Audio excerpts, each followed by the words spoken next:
পর সম্পূর্ণ সাদা পোশাক পরেন, কারণ সাদা রং শুদ্ধতা, পবিত্রতা ও শান্তির প্রতীক। তাঁকে দেখলেই আমার মন প্রাণ জুড়িয়ে যায়।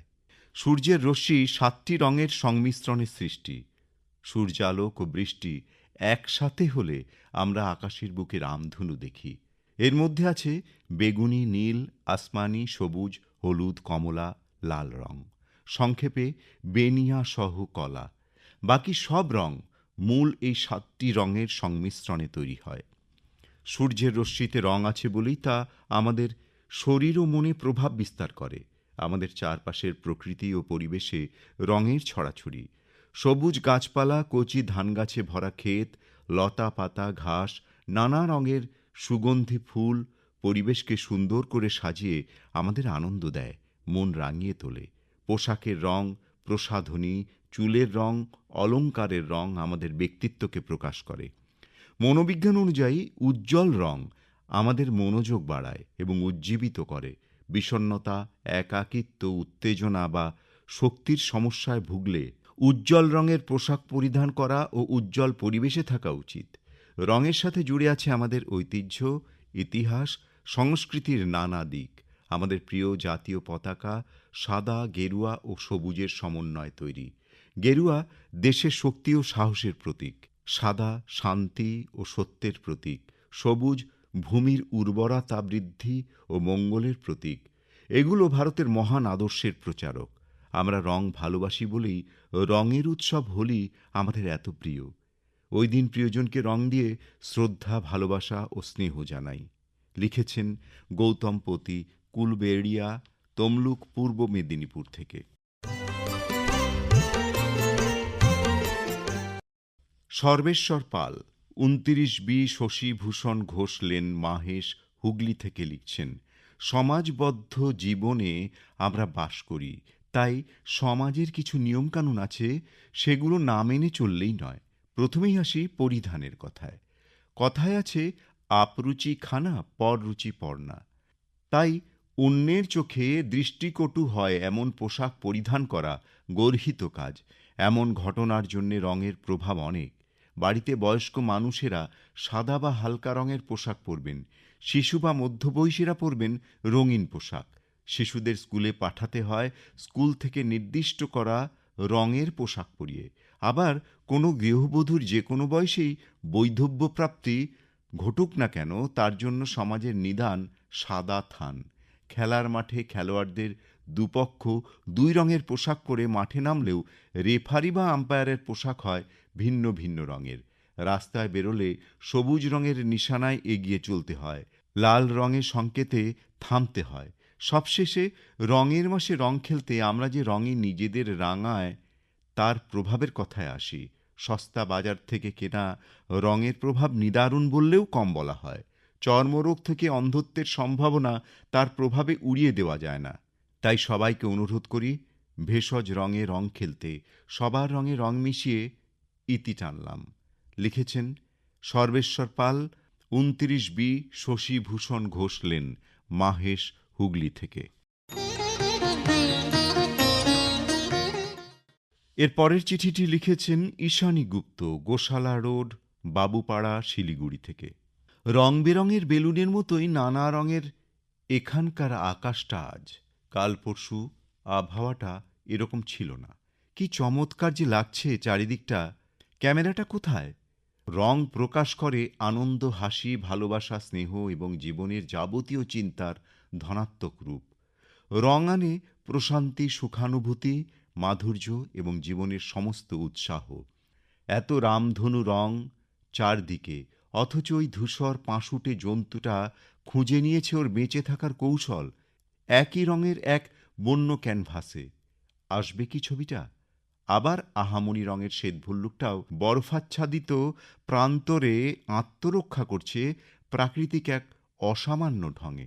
গত ২ সন্ধ্যায় দেখছিলাম উদ্বেলিত দর্শকদের সামনে জায়ান্ট স্ক্রিনে কালো ড্রেসে সুশোভিত টেনিস মহারথীদ্বয়ের অসামান্য ফাইনাল দ্বৈরথ সরাসরি সম্প্রচারে। মুগ্ধ হয়ে বারবার খেলাটার হাইলাইটসও দেখছিল সকলে।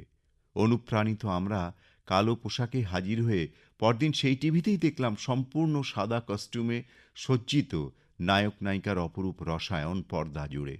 পরপর সঙ্গীত দৃশ্যে অনেকক্ষণ ধরে মজে গেছিলাম জাস্ট আমরা। বিখ্যাত শপিং মলে দেখলাম বাচ্চা দুটো স্রেফ ইশারায় ওদের মাকে জানিয়ে দিল ঘন নীল গাউন আর ট্রাউজারই ওদের পছন্দ।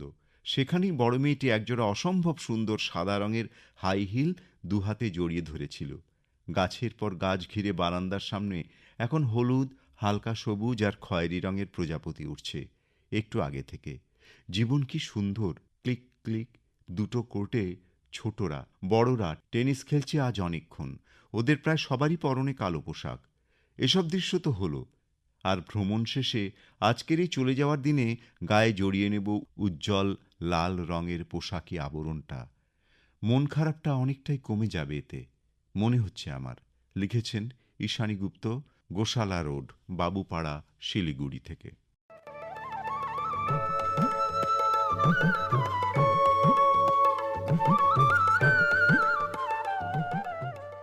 এবারে জানিয়ে দিই প্রত্যুষার গত মাসে শ্রেষ্ঠ পত্রলেখক কে মনোনীত হয়েছেন তার নাম। প্রত্যুষার গত মাস অর্থাৎ ফেব্রুয়ারি মাসের চিঠির বিষয় ছিল উপহারে বই। এ নিয়ে বহু শ্রোতা তাদের মতামত সমৃদ্ধ চিঠি পাঠিয়েছেন আমাদের দপ্তরে।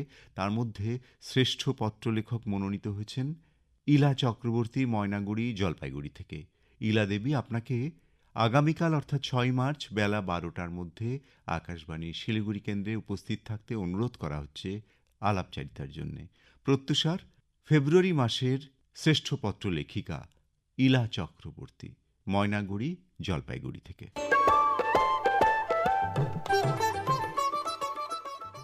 জীবনে রং চাই, রং ছাড়া জীবন ঊষর মরুভূমির মতোই শুষ্ক এবং রুক্ষ। কথাটা আক্ষরিক অর্থে সত্যি, কিন্তু এই যে বিভিন্ন রং, তার কি প্রভাব আমাদের জীবনে?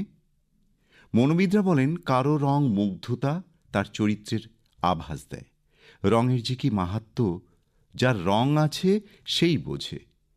সেই বোঝে রঙের যন্ত্রণা এবং প্রেম। একটি ছাড়া আর একটি বিস্বাদ, তেতো। জীবনে এই দুয়েরই বড় প্রয়োজন। রবীন্দ্রনাথ কথা মর্মে মর্মে জানতেন। তাই বসন্তের আবাহনে প্রকৃতি যখন সেজে উঠত রঙের উৎসবে, কবি নিজেও রঙিন হওয়ার আকাঙ্ক্ষায় আকুল হয়ে উঠতেন। তিনি প্রকৃতই জানতেন প্রকৃতির পরম আশ্চর্য রামধনু রঙই আসলে সেই সঞ্জীবনী যা প্রতিদিনের যাপনের শোক বিষাদের ক্লান্তিকে এক ভুঁয়ে উড়িয়ে দিতে পারে। জীবনের যাবতীয় ধূসরতার বিরুদ্ধে রঙের মশাল জ্বালতে চেয়েছিলেন তিনি। কখনো পেরেছিলেন, কখনো পারিবারিক শোক তাকে সাময়িক বিরাম দিয়েছিল প্রকৃতির রঙের উৎসব থেকে। তবু কবিরাই পারেন মরা ডালে সূর্য বসাতে। অন্তত একটি জীবনকে বইয়ে দেওয়ার জন্যে মাঝে মাঝে সাতরঙা রামধনুর দিকে তাকাতে হয়।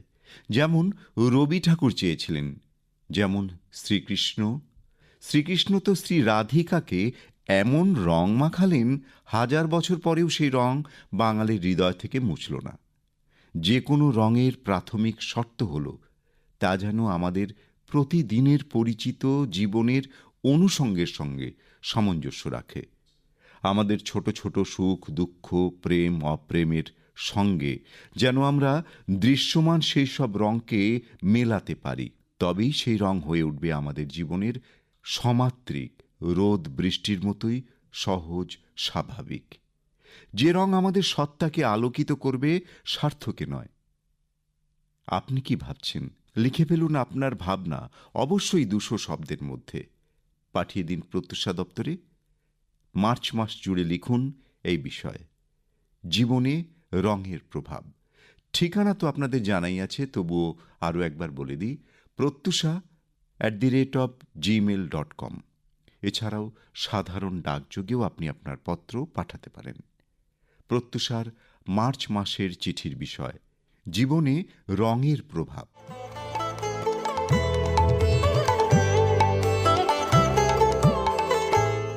প্রত্যুষা আজ এ পর্যন্তই। প্রত্যুষা আবার আগামীকাল। নমস্কার।